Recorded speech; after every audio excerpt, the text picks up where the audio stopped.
Thank you for joining me today. I'm Madeline Blair, and this is Unlocked.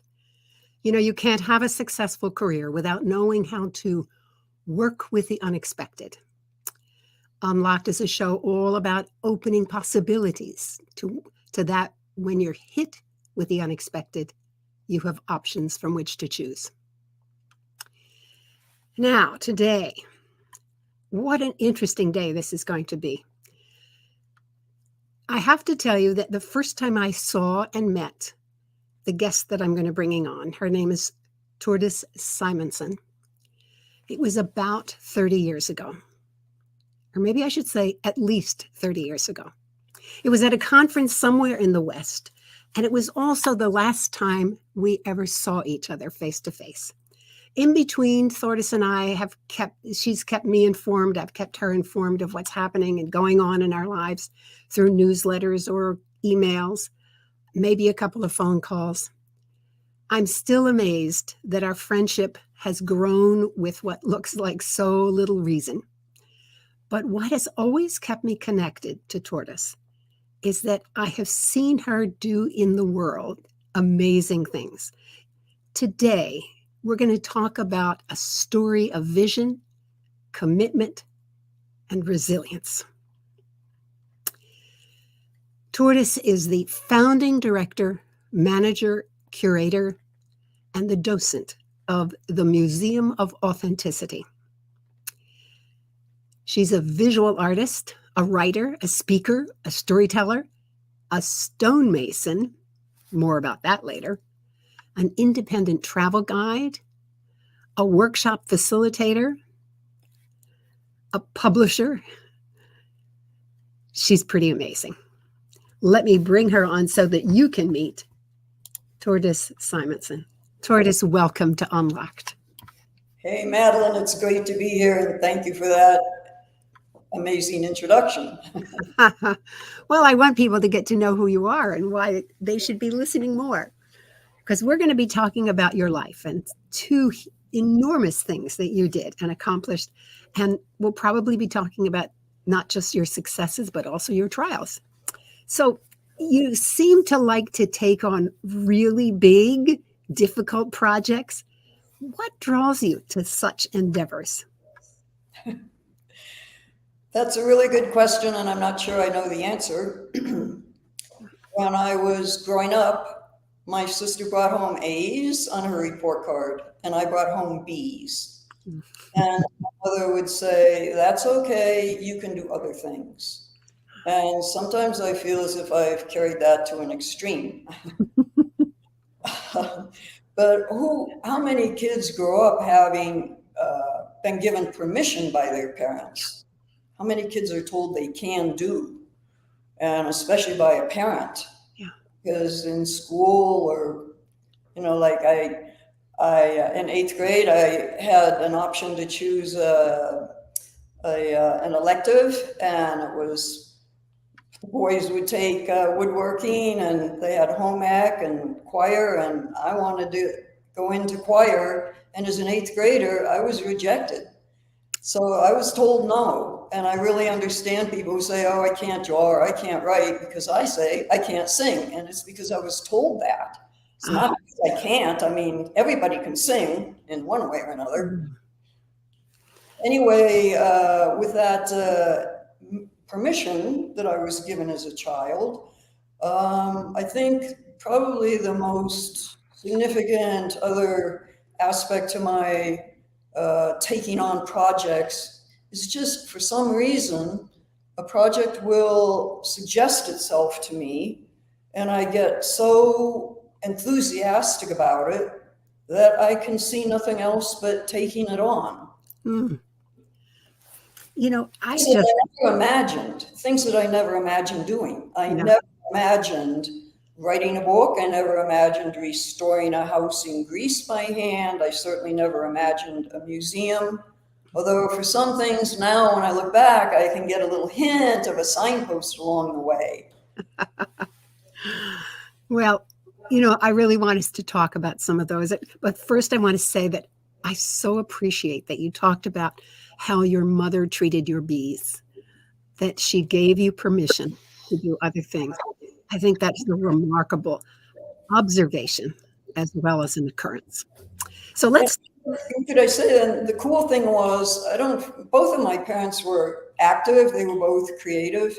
I don't feel that either one of them were imposing their own unlived lives on me, which is also cool. Oh, indeed. But let's start with that house in Greece. Why don't you give a little bit of the backstory, because it is so amazing. And anytime that you want to show, excuse me, some of those images that we have ready, you just let me know and I'll bring them on screen. Sure, all right. I'll do that. So my background's in biology. I majored in biology in college, and I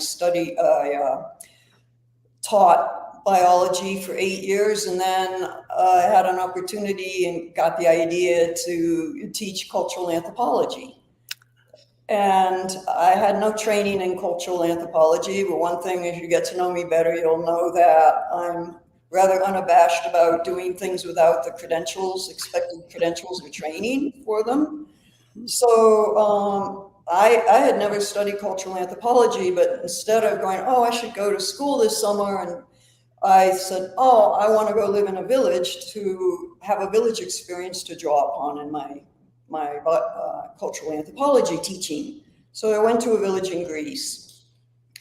That was in 1974 when I was 30. I went back a second time in 81, and then in 82, my first book had come out, which was an oral history with photographs.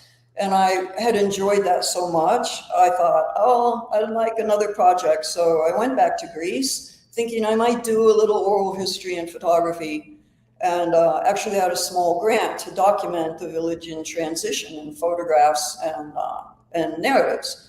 So I went to the village. I had this small grant. I rented a house for $35 a month. I lived there for 2 years. I loved being in the village, this time as a participant, not as an observer and a guest. And at the end of the 2 years, I came back to the States, but with the intention of purchasing a home of my own to go back to.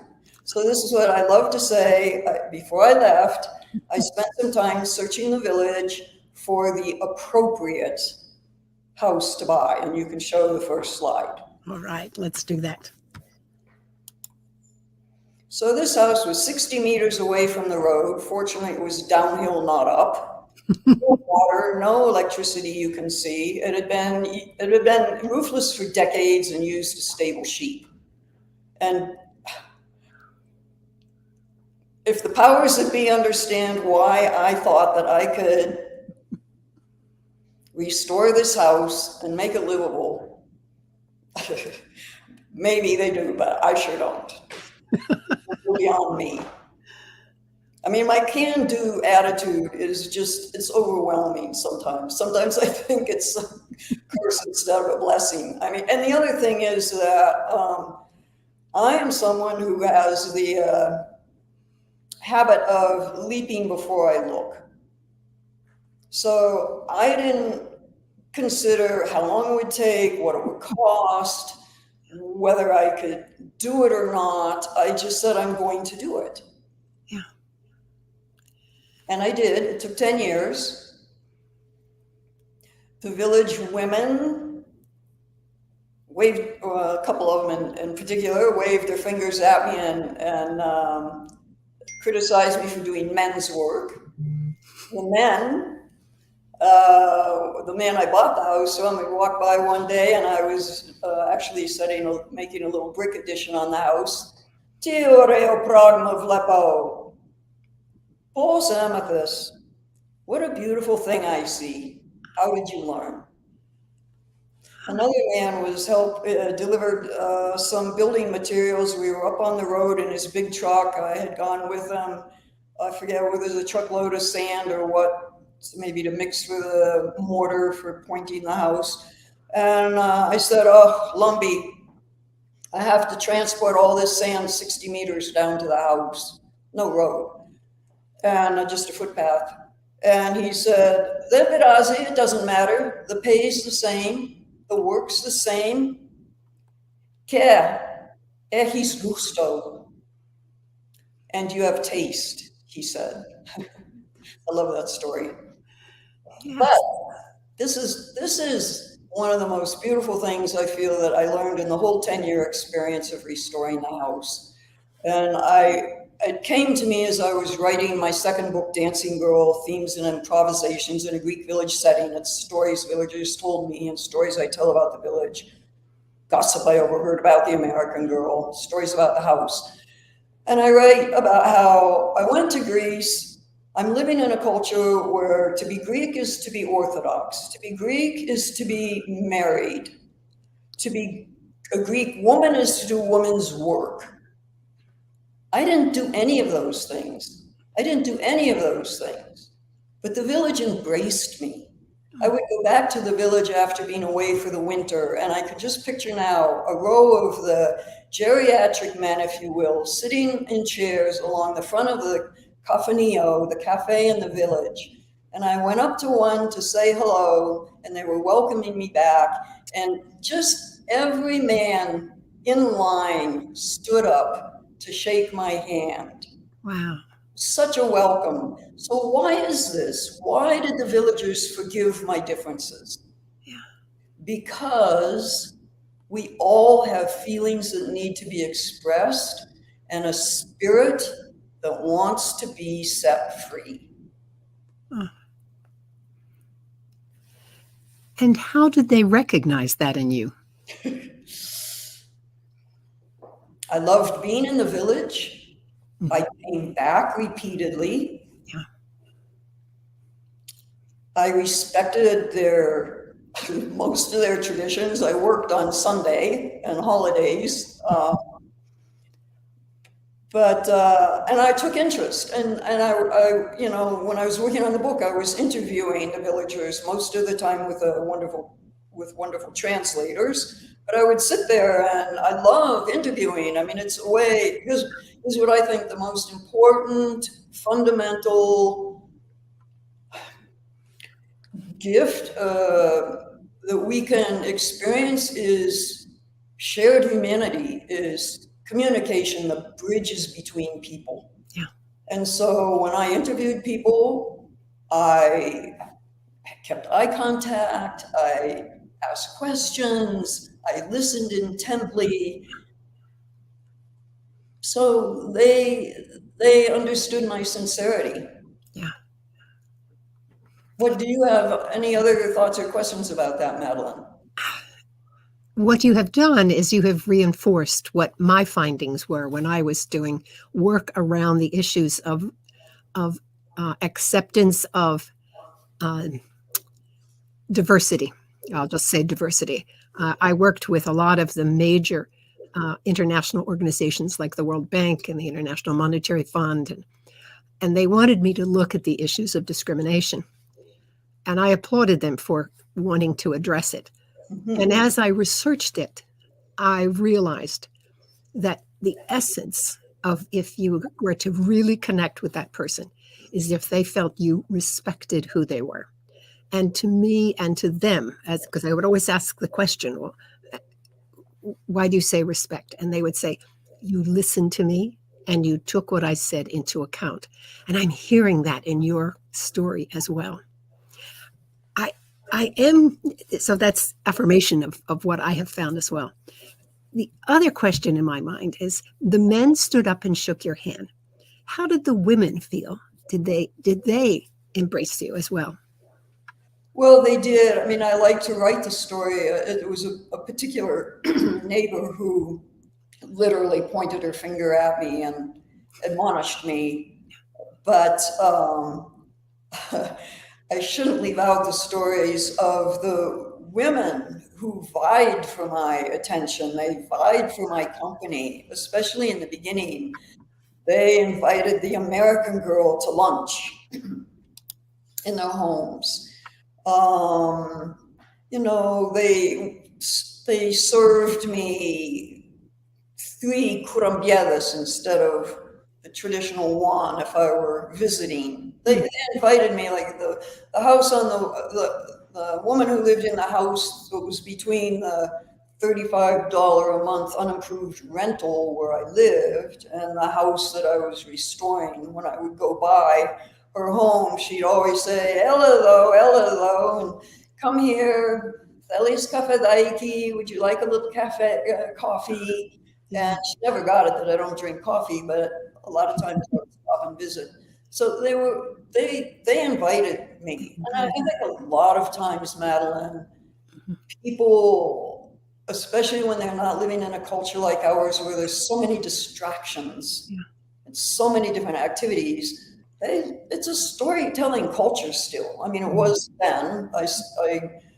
I plunked down in the village for more regular stays in 1984 when I bought the house. Well, that was after the 2-year stay.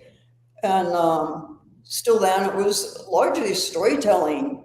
In fact, I was picking all of onions. I picked onions like a few times. And I learned that, so a bunch of women would pick one field, and then they'd go to another woman's field, and all of them would work together on the other woman's field, and so on down the line. So a group effort.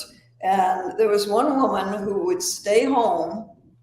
I think they probably alternated who stayed home, and they'd watch a TV serial. It was a soap opera. And then the woman would come the next day and tell what happened on the soap opera. There's no working together. Is that not practical or not, or what? And you know, when I was so fortunate because during the years that I was spending a lot of time in the village, I saw a tremendous change from one village telephone to household phones to water in more remote places where they hadn't had household water when I arrived. And and picking olives. So it used to be a community affair. You could hear the birds singing. You could hear people singing back and forth in the orchards, nearby orchards. And within 10 years, they had mechanical olive pickers and not as many people working. And it wasn't the joyful experience because the machinery was harder to handle and you had to carry crates and different things. So huge trade-offs. Interesting. Well, now, speaking of trade-offs, obviously you had to do a lot of stonemasonry on that house.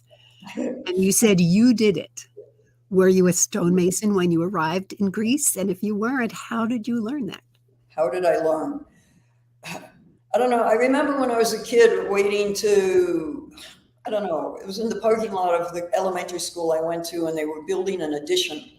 And I remember seeing the brick masons and noticing how brick were laid, like the alternating the seams between the brick to build so that the rows were stable. You know, there were 3 things I had to know. I had to know to lay the stone the way brick walls are, with putting the layers off. I don't know the word for that. The other thing was corners. So you put a long stone one direction, and then the next row up, you put the long stone the other direction. So these cornerstones, you had to know that. Yeah. And I had to know these were very thick walls, so they're really like 2 walls. And the way to hold them together is to put stones between the 2 walls every now and then. That's really all I had to, and I had to learn how to mix mortar. And when I was working then, we did not have bagged pre-mixed mortar or cement, concrete. So for the mortar, I had to mix my sand with my cement, with my lime source, which came as this wet stuff in a bag, and I had to know what proportions. Mm-hmm. So that wasn't hard to learn. You know, your story, though, reinforces something again that I've learned. Highly resilient people have what I call in-depth knowledge in something, and it's that in-depth knowledge that becomes a frame for learning more things. What you did was, you wouldn't say you came in with in-depth knowledge of stonemasonry, but you had sufficient frame so that as you translated from bricks to, or maybe cinder blocks to stone, you had that knowledge that you drew upon in order to create the options of building the stone. I just think that's fascinating. That's one of the things that allowed you to overcome that. Well, I'm not exactly sure this is answering your question, Madeline, but one of the great joys of working on this project was the opportunity to improvise. And what that means is that I got to plumb the depths of my ingenuity. So I learned things about myself that I wouldn't have known if I hadn't undertaken this project, things I wouldn't have probably learned in any other way. I may be shifting your question a little bit. No, you really tapped into what I was thinking of. Go ahead. Okay. Another thing that I took away from this project was Napai Makuria Siga Siga. It's something I say to myself quite often, because this isn't the only project that I've undertaken that's required a decade of commitment. Napai Makuria Siga Siga, to travel far, travel slowly. So we're looking at the picture of the house here. You're looking at a dark area in the far end of the house that has a triangular top on it. And I think I remember when I was working on chinking and pointing the wall, next to that, that's the opening for an outside fireplace. And chimney, outside chimney and fireplace. I remember saying to myself, Thordis, just celebrate what you accomplished today. And it's a great lesson to learn. You know, we commonly say, oh, eat an elephant one bite at a time. Yeah. I say, napai makuria siga siga, same thing. Same thing. But, you know, you're right. When you take on a 10-year project, you have to have some celebration along the way.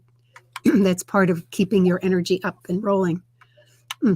Marvelous. Can we show them another picture of your house? Yeah, but I'll say one more thing before you change it, because it reinforces something we said earlier about how I'm unabashed about undertaking projects that I have credentials for. This project reinforced that tremendously. And I think because when I went to Greece, I didn't know the Greek language. I didn't know Greek, just a couple words. But I learned Greek, mi Alexi, word by word, one word at a time.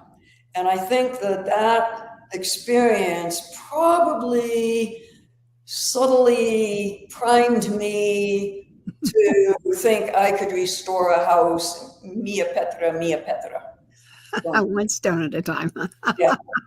Yeah. Oh, that's great. All right, you wanted to change the slide. Yeah, I want them to see you at, where did it go?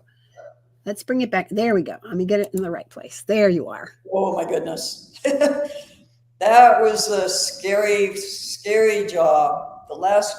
Pretty much the last job I did was replace the lintels over 2 openings. This was the door to the stable in the house. But anyway, I don't know if I even had a guide for this project, but you post and beam, right? So I just grabbed posts and shored up everything I could with these posts and said a few prayers and hoped that the whole wall wouldn't tumble down on me, because this was the tallest part of the house, and that was scary. But you did it. But I did it. Yeah, I did it. All right. It's very beautiful, I have to say. I'm very proud of how that turned out. And here it is. Yeah. Now those, I don't know if it is visible from your listeners, viewers, but you can see along that edge of the doorway to the left of where I'm standing, the stones don't quite match the original stones in the house. I had a given space I had to fill with stone. And so I remember coming down the road one time in my rented car, and I saw a place on the roadside where they'd done some excavation, and I saw some flat stones, and I just loaded up the trunk of my car with these stones. And it looks a little Frank Lloyd Wright if you look closely, because there are these square stones stacked up, but I had to pick ones that had square corners, so it all worked out. That's fabulous. And to think that to think that you did it all yourself. Remarkable engineering there. Well, I'm wondering if it's time that we shift over to your next project. And you finished your house, you came back to the States, and you're now in Colorado, and you're doing a museum. Tell us about this. Well, I'll tell you what, I've said that I never had any inclination that I would create a museum in my life. But when I was teaching cultural anthropology, I volunteered for 2 years at the Natural History Museum in Denver in the anthropology department. And I was responsible for rearranging the study basket collection. And in the process, I had myself acquired a small basket that was very interesting. It was actually a Budweiser can. It was a aluminum soda can, beverage can, that a 90-year-old man, basket maker in Alabama, had made. So he had a young man had taken this beverage can to this 90-year-old basket maker and said, "Can you use this to make a basket?" So, do you want to get the basket? It's in the cabinet. The basket maker cut the lid off, the top off. He cut the sides down and kept the bottom. And he took very small oak splits and he wove up the basket, and he made this. I don't know right from left. Yes, no, you can. I can see it. This is a Budweiser beer can. So this is what, 3 inches tall. Now you can see the scale of it. Okay, so I had this basket. It's a whole nother story how I came across it. So I will get back to the museum. So I was working in the basket collection in the museum, and I was exposed to other objects like this, in the sense that they represented a blend, a marriage between design or materials of objects from different traditions. So we have the American aluminum soda can tradition blending with the basket making tradition. All right, so it's a hybrid, like the mola, if people know the mola, for example, a Panamanian textile that the designs incorporate Tony the Tiger. And anyway, I remember saying, certainly to myself and perhaps out loud, at some point back then it would be between 1980 and 82, oh, how cool it would be to create a museum for objects like this. This would be the theme of the museum. And I would get to collect the objects. I would get to do the research. I would get to create the dioramas. But I forgot all about that until I actually started working on a museum. And I was thinking, were there any signposts of this along the way? Well, that was one. Interesting how this happened in your life many years prior. It was like there was this opportunity, and the memories came bubbling back up. Did I hear you right? Yes. And then 10 years ago, one day I drove with a friend from Denver, where I'd been living for 40 years. And for a long time, so I've been, I would say, more or less dabbling, if you will, in the visual arts for most of my adult life, starting with black and white photography and then getting into painting. And I have never had a studio excepting a bathtub, makeshift dark room for my photography back when. I'd never had an art studio of my own, and I did not exhibit my work. I've never been a gallery artist. But I had thought for a long time in the back of my head, oh, it'd be so cool to have a residence where I had a studio and a little gallery. And I always thought it'd be some old corner pharmacy in Denver that I could create the space. Well, I went for a drive with a friend, and we were going someplace, and we were too early for lunch, too late for lunch, and too early for dinner. And we said, let's go on to Salida, and then we'll backtrack and get to our an early dinner where we were headed. And we took a walk, and we walked to stretch our legs before getting back in the car and continuing our trip. And we walked by a real estate company, and my friend said, hey, Thordis, do you want to go in here and see if they have something? I go, what are you talking about? And for some reason, I had shared with her, I don't remember sharing this out loud with anybody before, this idea of a studio residence gallery. So I shrugged and said, oh, yeah, okay, yeah, come on, we'll go in. And they had one mixed-use property, and I bought it. I was back the next week and bought it. And I still thought it was going to be a getaway with Salvation Army, cot, you know, and it would be a studio, and I would come here. It's 2.75 hours drive from Denver. So then as soon as really almost very quickly, I still had friends at the museum. I think that was part of the influence. In Greece, there was a woman who founded a wonderful folk museum that I admired tremendously as an independent travel guide in Greece. That museum was on our itinerary. I think that might have been part of the inspiration for me to create a museum. Then there's, you know, famous artists like Clifford Still and Bergersen Zen who never sold their work, and so their families created museums. Yeah. But I'm not Bergersen Zen, and I'm not Still, so it does mystify me a little bit that I decided, okay, I'm going to make a museum. I mean, here I am, this living person, and I'm saying, oh, I'm going to create a museum, and it's going to have things that I had collected in Greece, and then I filled out the collection during the 10 years I was creating the museum. And I had my own work, but it was way too embarrassing to say, oh yeah, I'm creating a museum for my own work.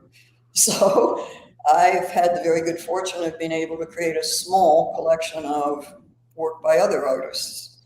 Now you call this museum the Museum of Authenticity. Yeah. Tell me about that name. Oh, gosh, that's another story. So I did not choose that name. A wonderful friend who was director of an art gallery in Denver for a long time and who was very intuitive gave the name to the museum. And the short version is I had just told him about Orhan Pamuk's museum in Istanbul that he called the Museum of Innocence, and about the novel that he'd written drawing on objects from that museum. So he had a museum and a novel, and they were both named Museum of Innocence. And when I told William that I was excited about this small museum, he, without skipping a beat, said, well, you can call your museum the Museum of Authenticity. I love that story. It reminds me of when I wanted to create a publication to help people just with a simple, maybe a little quote and maybe a little provocative question. And to me, it was an inflection point. You know, you go along like this and suddenly you churn a little bit. And I was having coffee with a friend of mine, and he said, oh, don't call it that. Call it mental espresso. And so I now publish Mental Espresso. So the same thing happened to you. Somebody just said, no, this is what you call it. I love those stories. So two things. What are they? One is the gift of the name has been the best gift anybody could have given me in my whole life, because it is what draws probably 99% of people into the museum. They're so curious, what is this? And it is a museum of art and culture, okay? The other thing I want to say is that I have been receiving your what's your Espresso, mental espresso. yeah, for years. And when I started to put things together for the museum, I had, I think it was from your espresso. Museums are the custodians of epiphanies. Ah, Museums are the custodians of epiphanies by Lois, the architect. yeah. And I have used that as a tagline on my correspondence, on my email, on the back of the note cards I sell for the museum. Yeah, Oh, that's a gift. that's great. You never know what you've done. You just keep doing whatever you do. Well, I think maybe we should show them a picture from your museum so people can see it's really real. All right. I'll let you say what you want about these, and then I can move through them as you want. I guess I don't have a before picture. I don't think I sent you a before picture. No, you didn't, but that's Oh boy, we tore off the whole face of that building. It had 2 front doors. The brick was awful. It had a red painted terrace that sank, so it had a pool of water. It had a orange plywood knee wall going around instead of that iron railing. But that's just the start. So I purchased the building not realizing, of course, here I love to tell this story. So I told you I leap before I look. I'm not proud of it. It's just something I've observed about myself. You are. That's right. It's like about time I figure that out about myself, because maybe I should change my ways. One of these days, I'm not going to have 10 years to finish a project that I took on. It was just too big for what I anticipated.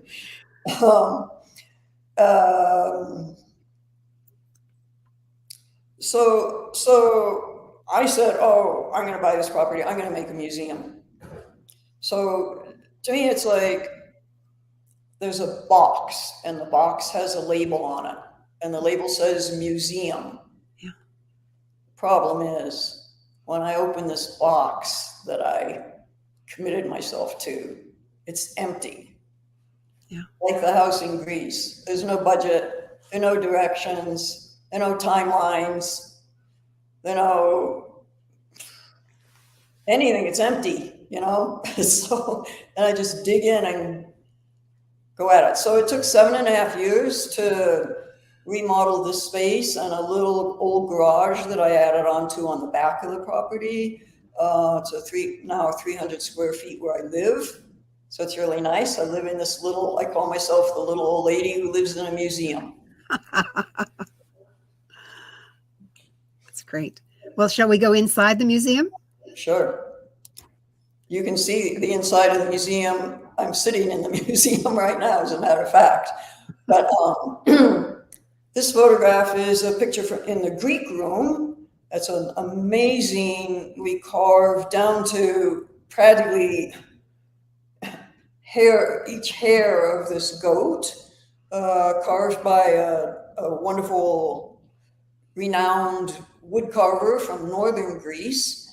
And interesting that, we chose this. The print that you see is by Marichek. He's a Colorado artist, and he made oil paintings and lithographs, but he also did woodcuts. And when he did those, his subject matter was usually Greek mythology. So it's by an American artist, but it's a Greek subject, so it's in the Greek room. It's a nice bridge between the Greek room and the other galleries in the space. Mm-hmm. It's the abduction of Helen of Troy, by the way. Okay. In case that's not obvious. Shall we go to another? Sure. I love this one because I'm curious about those implements. Okay. So up front, you see a couple little jars. They're actually from Turkey, but I bought them in Athens, and I think they're for perfume. But I just loved all the color and pattern work on them. behind you see the tops of 5 different distaffs. And in Greek, roka. Roka or distaff is a tool for spinning. So carded wool or other fiber is attached to the distaff, and then the thread is pulled, and it ends up on a wooden little spindle with a spool on the end of it. So that's what those are. And I love the whole idea of theme and variation. So I love that little cluster of distaffs because 2 of them are made out of just 1 piece of wood. Another one has a goat horn as part of the structure. Interesting. All right, last picture. All right, that's where I'm sitting now, but it was the 2 exhibits ago. It was an exhibit called Dances in Two Worlds. So this is the main gallery of the museum. And oh boy, I do feel as if I have found my calling. I just love curating exhibits. I just love it. So in this exhibit, I combined some pieces of my own with work by other artists. The exhibit was called Dances in Two Worlds. And when I was hanging the first exhibit, it suddenly occurred to me that this museum could, should, and would be the platform for my advocacy of various things. So it is. And this particular exhibit, Dances in Two Worlds, it touched on Native American topics about how we need to not only admire the Native American reverence for the environment, but we need to adopt it. That was the subtext of this particular exhibit. Let me ask you, Yeah. if someone wished to offer to you an item to add to your museum, are there conditions or have you thought about that? And if so, what would they have to consider before they did that? Oh, well, it's a very small space and I'm actually trying to downsize right now. Okay. But, you know, it was something that was particularly relevant came along, of course. That would be wonderful. Okay. All right. Wow. I'm really sorry that you didn't have a picture of the museum before because it looks so lovely now. Well, it looked kind of like the house in Greece. wasn't a whole lot better than that. Gotcha. Now, where do you see the museum going? Is there a vision for it in the future? Oh boy.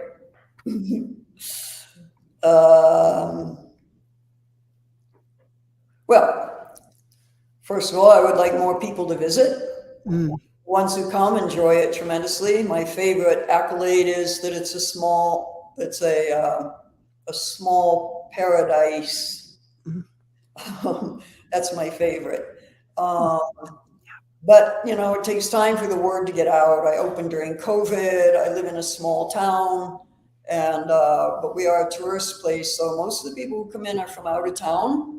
So spreading the word from California to New York, you know, I mean, people come from all over the place. Last weekend, people from came in. They're in Salida for weddings from all over the country, and so more visitors.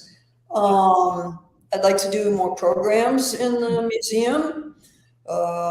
Establish myself as a program venue in Salida and neighboring communities. By the way, how do you spell Salida? S-A-L-I-D is in David, A. Now, I bet you that's supposed to be called Salida. Yes, it should be Salida. But the locals call it Salida, and so it's going to be Salida. It's like Baltimore. If you go to Baltimore, you'll hear it as Balmer. Yes. Locals are allowed to adapt. Yes. Salida, Colorado. Yes. Okay.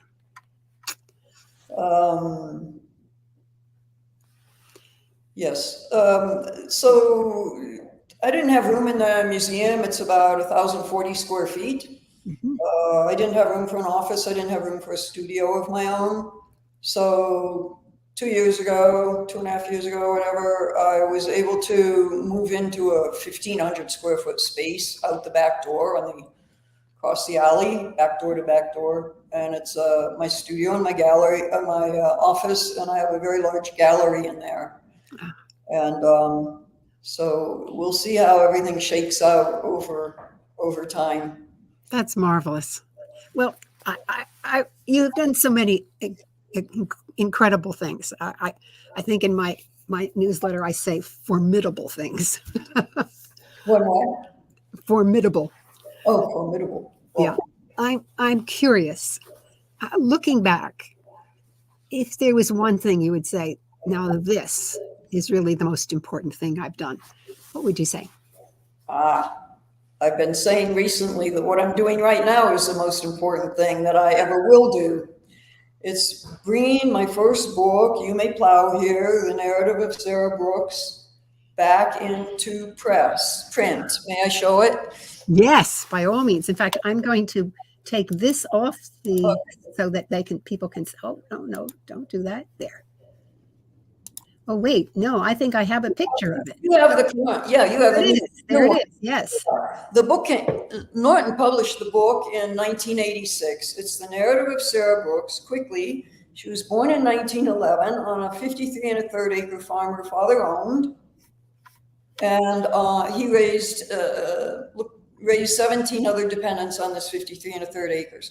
Sarah Brooks is the most incredible storyteller. Her attention to detail, her perspective, telling her stories of her childhood from her 60s and 70s. I interviewed her over about an 8-year period and wrote this book. And recently I acquired the rights back from Norton. So the interesting thing is, when You May Plow Here first came out in 1986, it was widely acclaimed in newspapers all over the country. It was amazing. It was a front page review on Chicago Tribune's Book World Sunday book section, for example.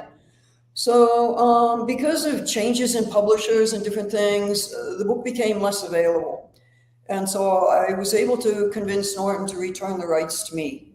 Now, in 2023, all these years later, it turns out that this book is even more important than it was when it came out. This book is significant because it's a story of a woman. Many stories about the African American, the tenant farmer, sharecroppers, all that are told by men. And the other piece is that the stories are usually about families that did not own their own land. Now, land ownership is not unique to Sarah Brooks's family, but it's not the story that's been told. So this book is a very important part of the archives of African American history. And in 1986, when You May Plow Here came out, Black writers were celebrated in this country. It was a time when, in fact, my editor at Norton at the time told me that they were hustling to get this book out because they wanted to ride the popularity of film The Color Purple. All those African-American writers, and now this book is coming out at a time when African-American books are being removed from bookshelves. Curricula is eliminating subjects related to the Black American experience, and even there are efforts that you have to say there are efforts to erase Black American history. So for me to be able to play a part in bringing back a book that has a very important tells a very important chapter of Black American history, it kind of moves me to tears, to tell you the truth. I'm so grateful. I was so grateful in the beginning for Sarah Brooks to confide her story in me, a white woman. It was a blessed event and a gift. And now she, as they say in Greek, went traveling. She died in her 90s at the turn of the century.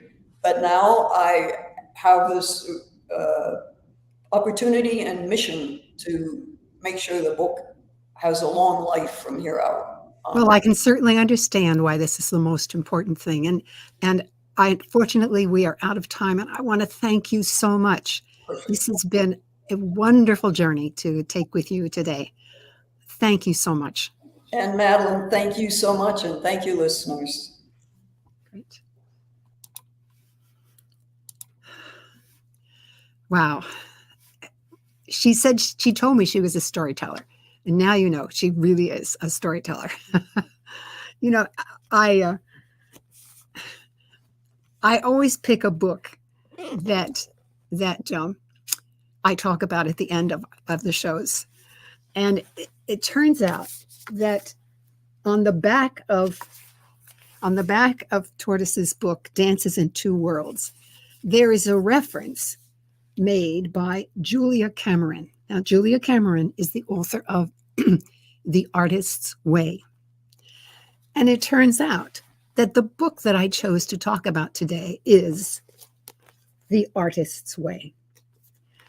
So when I was telling that to Thordis, she said, now go look on the back of my book and you'll see that she was aware of me. Well, I felt there was only one book after knowing what I was going to talk about with Thordis, and it's this book. It was published 30 years ago. It remains vibrant in any generation. And for me, it was a simple quotation that stimulated me to write a whole new publication. The book begins with a set of principles. The first one is creativity is the natural order of life, and it ends with our creative dreams and yearnings come from a divine source. And as we move toward our dreams, we move toward our divinity. The ones in between are good, but the bookends stop you dead in your tracks. Creativity is the natural order of life, and if I follow my own creativity, I am reaching out to my divinity. It rationalizes all the work that goes into your creativity. And if that isn't enough, there is an opening quotation from the Talmud. And it says, every blade of grass has its angel that breathes over it and whispers, grow, grow. Suddenly I could see the work I do that might be called creative, from designing clothing, which I love to do, or designing a show, which I also love to do.